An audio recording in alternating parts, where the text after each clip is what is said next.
Broker IPTV. Today we're talking with Michael Robinson from Robinson and Henry Law Practitioners. And Michael, welcome to the show. Hi, it's good to be here. Today we're talking about deeds. When you buy and sell property in Colorado and in most states, you usually transfer that by a deed. And I probably could have rattled off 5 of the 6. I didn't know the 6th, and we'll get to it in just a second. But tell me what types of deeds there are. Okay, the most common one is the general warranty deed, and that's the one that it's in our statutes, as a matter of fact. That's one where you get title insurance, and you're basically warranting that the title of the property is good. And does the general give you the broadest protection? Yes, it does, and okay. It's the one that it's the most common one that's used. It's the one where the real title insurance is involved. There's another kind called a special warranty deed, and it sounds like it's even better, but actually it's just the opposite. Okay. It only warrants actions that occurred during the time the seller owned the property. If there's something that existed before that, then there's no coverage anywhere down the line. So that's a lesser version of it. Okay. How about number 3? Say the quitclaim deed, where you simply transfer whatever rights you have to the other person. A lot of times courts don't actually consider that an actual conveyance.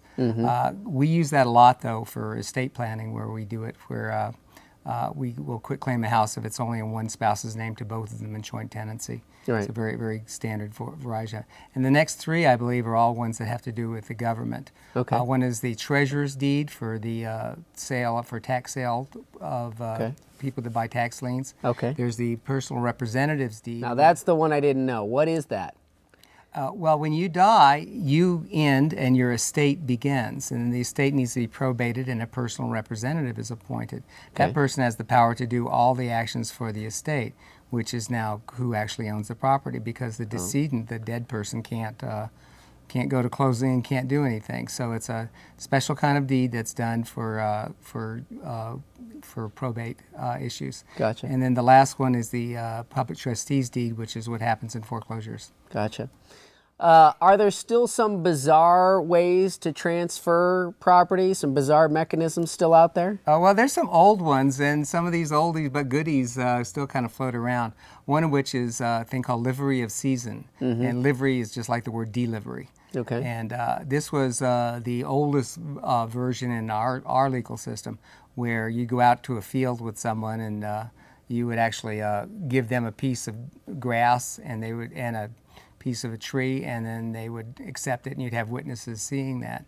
And that was the real legal basis in England all the way up to about 1900. And some really famous places have been transferred exactly that way. Oh, that's perfect. I mean, that'll still work today. Why do all the paperwork? Just have a piece of grass. Michael, thanks. Great information. Very interesting. It's a pleasure meeting with you. Find more real estate videos at brokeriptv.com.